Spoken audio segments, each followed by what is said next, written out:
Hey, what's going on, everyone? It's Tyler Boronski here. I'm with Andrew Lambo, the Bridgeport Bluefish. Now, Andrew, I got to ask you what you've been doing here in Bridgeport so far at the plate.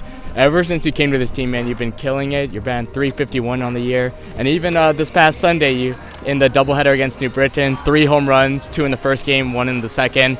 How comfortable have you been feeling at the plate so far, and just what that's been like for you at the success level? It's been great. I've been having a lot of fun. I think collectively as a group, we've been doing a very good job of, keeping everybody informed of what the pitchers got, what they're trying to do.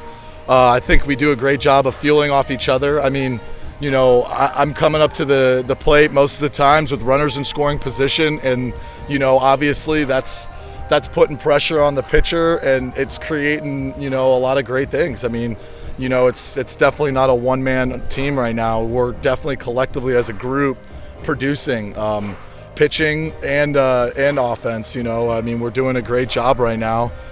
We got a great group of guys. We're really feeling each other. Even the days that we don't bring it, we're still competing, which is great. Like last night, I know we lost, but you know what though? You got to look at that loss as a positive, because we battled and we just did not give an easy out.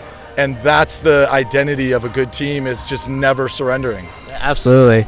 Now, for you personally, after all you've been through last year fighting against testicular cancer, it just must be fun for you to be back on a baseball field, whether majors, affiliated, minor leagues, even independent ball. It just must be fun for you to be back on a field. Yeah, you definitely go through something like that. You definitely want to try to cut out any of the anxiety or stress in your life. And, this has been great.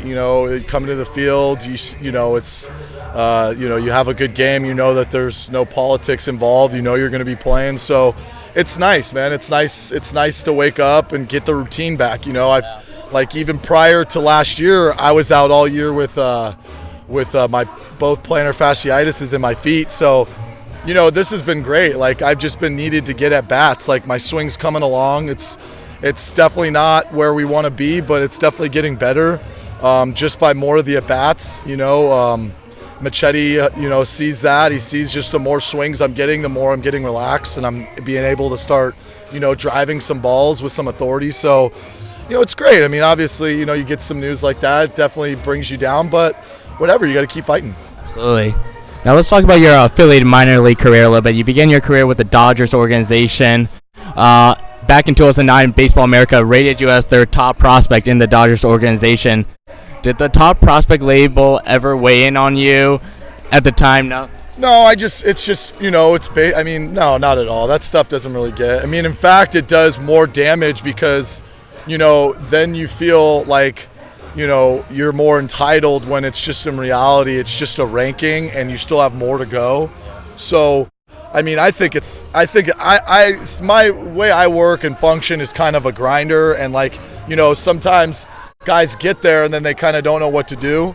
So, my mentality is like, I could care less about ranking or not. Like, there is no ranking in my eyes. That was ranking of last year's stats. So that's not going to come into effect for this year. Like, the whole, and I guarantee you can ask every single major leaguer, MVP, they'll tell you, bro, we're all batting 0. So it's all back to square one. So, in everybody's eyes, it's like, great, I won an MVP, or I'm the number 1 prospect. Now I have to reinvent myself and reestablish myself. So it's always something new, but no, that doesn't ever get to you. Perfect. Yeah. You played in a few All-Star games in the minor leagues with the Dodgers. What are All-Star games like for you? Do you treat them like any other game, or are they laid back, and what's the chaos like? They're a have-fun game. I mean, it's definitely a reward for the hard work that you put in the beginning and in the first half of the season, really. I mean, it's a reward. It's a compliment for you doing your job, and you go out and have fun. Definitely don't want to get hurt. Pitchers, position players,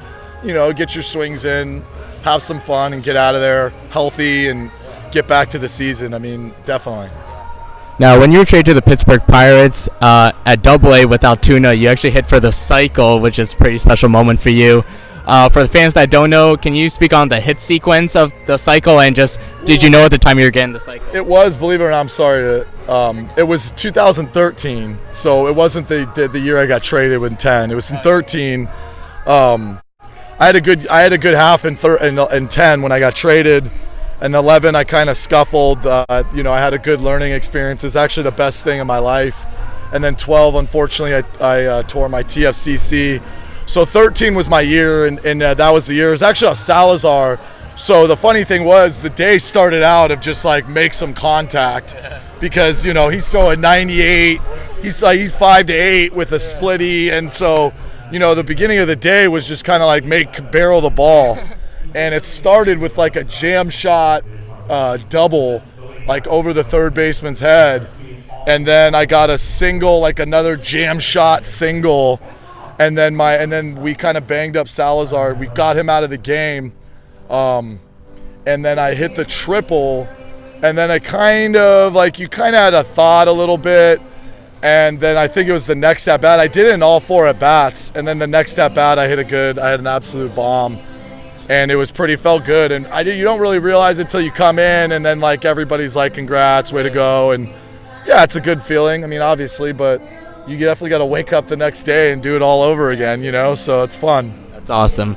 Now, during your major league years with the Pirates, you guys were in the playoffs every year, 13 making the NLDS, and then the other 2 years in the wild card. Yeah.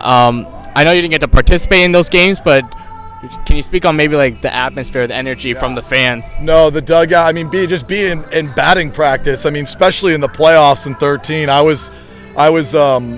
I got called up in July. I did all right, and we needed another guy on the bench just in case. So I made the roster cut, and it was crazy. I didn't get any at bats or opportunities, but it was nuts. That series against St. Louis was crazy, man. I mean, it was the loudest I've ever heard. I mean, next to probably Venezuela. Yeah. I mean, there's no question it was the loudest. I mean, it's very, very tough atmosphere, and it's great because you get to deal with it, and that was my first taste. I mean, my first call-up my first at-bat was against Adam Wainwright, and that's when he was like, 13, 4 years ago, he was in the voting every year, just absolutely carving. Even the umpires like, good luck. Like, Molina's looking at me, shaking my head like, dude, guys that have 10 years in the show don't know how to hit this guy, like, have fun, bro. So it was definitely an offer that, you're going to remember. I mean, he was toying with me the whole night. But no, I mean, the atmosphere is unbelievable. It's unbelievable. It's crazy. Definitely. Now, last year with Oakland, I know you made the opening day roster. I know you didn't really get to play that year, like we mentioned earlier, but your spring training that year, man, you're really on fire. What was your mindset going in with the A's, hoping for a roster spot? The funny thing is that like in Pittsburgh, they always just wanted me to have an okay one because, in 14, 15, I just didn't have the springs. I made the team in 15, but still it was more of like by default. So that was actually the first spring I just came out and said, you know what, just go out, have fun, don't put any pressure yourself about making the team. And it was like, kind of like in the back of my mind, I was like, well, you're not going to make it anyway, so whatever. And, good things happen. And, I definitely had I was feeling it early. I was very fortunate to make the team. It was the second opening day roster I made, so that's definitely an accomplishment. It's a good feeling. But it's opportunities, man, are huge. They're crucial in this game. If guys, it's tough to get opportunities, and when you do, you got to definitely take advantage of them. And that's definitely the name of the game. Everybody's not fortunate enough to where, guys will be like, hey, we're giving this guy an opportunity, and that's the way it goes. Some guys got to go up there and they got to grind. They got to come off the bench and earn it and take it. So, it doesn't really matter. You always got to take advantage of any opportunity you get. Sure. Last couple questions for you, Andrew. Playing the major leagues, a lot of beautiful stadiums. Any that come to mind? Favorite ones? Oh, Pittsburgh was gorgeous. It was absolutely gorgeous. The backdrop, the three bridges, the three. They're just. It's unbelievable. I mean, New York was a great stadium. Los Angeles was. It was just nice in the sense of being back home in LA. I mean, there ain't a big league stadium that you're not gonna like, really. The worst places were like Chicago and Boston, and those places are like shrines. Like you're walking in the same places, Ted Williams, Babe Ruth, all these guys. So, those are like places that are pretty old and not modern, but still, it's like you appreciate them more than you do the new places. So. It's unbelievable. Sure. Final question for you, Andrew. Farthest home run you've hit in your professional career? Any that come to mind? I mean, I couldn't tell you. I've hit a couple balls where they felt really good. I got one in Harrisburg off of God, I forget his name. I had a couple. I had one off Familia in Binghamton one time. I remember it just was some balls that I've hit a lot. Usually my home runs just go right over. I mean, when I hit 36 that year, like majority of them were just like boop, like just get them out of here. They're all home runs. Awesome. Well, Andrew, thanks so much, and good luck with the Bluefish. All right. Thank you.